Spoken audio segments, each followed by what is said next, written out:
tout le monde, comment ça va aujourd'hui? C'est Sonia, vous êtes là, bienvenue dans ma pâtisserie.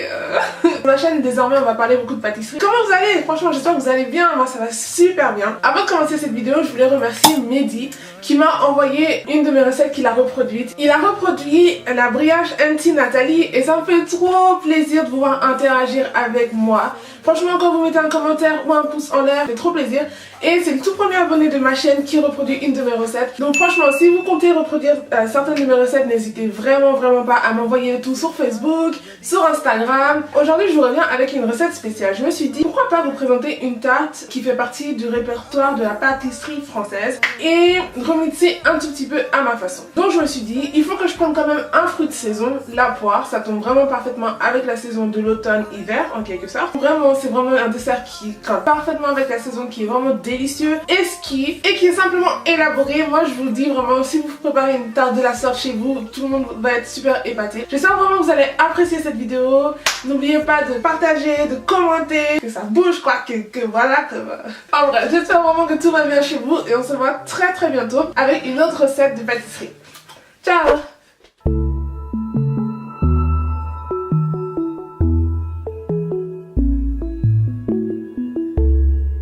Donc en fait ce que j'ai fait c'est que sur un papier sulfurisé j'ai mis de la farine, de la poudre d'amande et aussi du sucre glace. Et avec mes mains on va venir frotter tout cela. En fait ce que je vous montre c'est une pâte sucrée, donc ça va être la base de notre tarte. Et en fait nous allons faire la méthode par sablage. Donc en fait c'est une méthode qu'on fait avec les mains.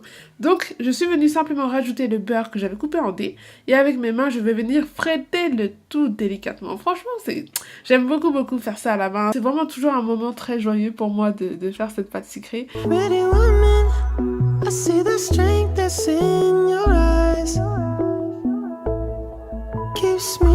Donc en fait ce qui s'est passé c'est que après, quand ça a une texture de sable, je viens rajouter l'œuf qu'il fallait.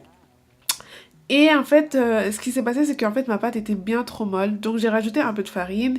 Et aussi, j'ai voulu rajouter un peu de cannelle. Et aussi, je voulais pas montrer, mais j'ai rajouté aussi une bonne pincée de sel. Parce qu'en fait, le sel, ça sert à développer le goût un peu plus dans vos préparations. Donc, c'est assez important. Donc voilà, ça sera tout pour votre pâte sucrée. Elle est très bonne cette pâte. D'ailleurs, si vous reste un peu de pâte, vous pouvez simplement l'étendre, badigeonner un peu de dorure, donc un œuf que vous allez casser, et vous allez faire des sablés qui sont esquives. Franchement, elle est très bonne cette pâte. J'ai mis notre pâte dans un beau petit papier film et je suis venue la réserver au froid. Donc c'est très important de la mettre au froid. Si vous voulez, vous pouvez l'étaler un peu plus pour qu'elle soit un peu plus fine et pas forcément en boule comme ça, et vous la mettez au froid une bonne heure. On va s'en occuper juste après.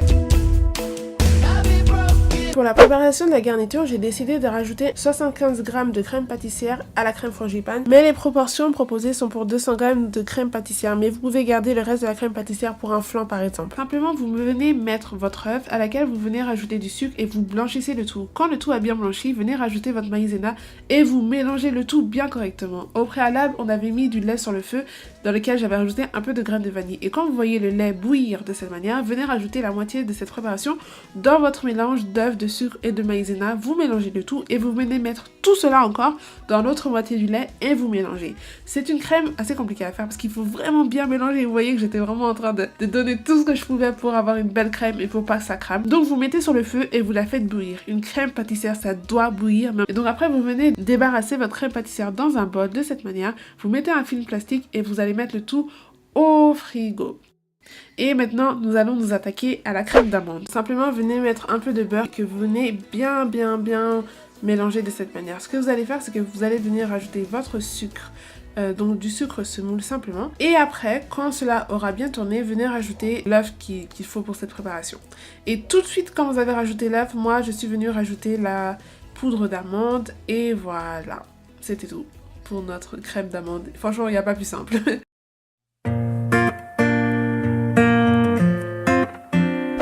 Alors, après avoir bien mélangé mes 75 g de crème pâtissière avec ma crème d'amande, je suis venue mettre le tout au froid. On va s'en occuper juste après. Ce que je vais faire, c'est que maintenant, je vais vous montrer comment j'étale ma pâte sucrée. La pâte sucrée, c'est très important de la travailler avec le froid. C'est une pâte qui est très cassante. Et il faut être assez rapide et vraiment travailler avec le froid pour pouvoir bien l'étaler. Donc vous l'étalez de cette manière et ce que vous allez faire c'est que vous allez l'enrouler sur le rouleau et vous allez venir la poser sur un cercle. Vous pouvez si vous le souhaitez beurrer le cercle pour que la pâte s'enlève assez facilement, mais en fait le beurre qu'il y a déjà dans la pâte sucrée ça suffit. Mais bon, ce que vous faites c'est que vous venez mettre le tout sur le cercle. Et quand vous avez bien posé votre pâte sucrée, vous venez recourber, enfin vous venez rentrer la pâte contre le cercle et avec votre doigt, vous venez faire un angle droit.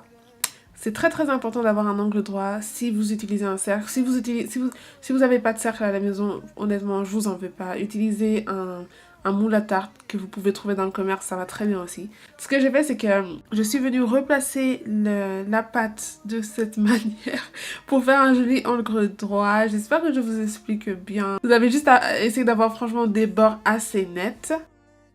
Et ce que je suis venue faire après, c'est que j'ai simplement pris une fourchette et je suis venue faire des petits trous sur toute la tarte. J'ai simplement rajouté la frangipane sur la pâte sucrée. Et ce que je suis venue faire, c'est que j'ai pris une spatule pour avoir une surface assez lisse. Et je suis venue poser 5 moitiés de poires qui étaient déjà dans des boîtes conserve, donc des poires qui étaient déjà pochées dans un joli sirop que j'ai tranché. Donc j'ai vraiment tranché ces 5 moitiés et je suis venue les déposer et j'ai enfourné le tout à 180 degrés pendant à peu près 30 minutes.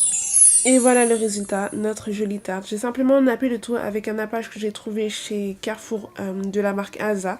Et je suis venue mettre du sucre en poudre sur tout le bord de la tarte et je vais rajouter des gros grains de sucre au milieu de la tarte. Et voilà pour votre tarte amandine aux poires.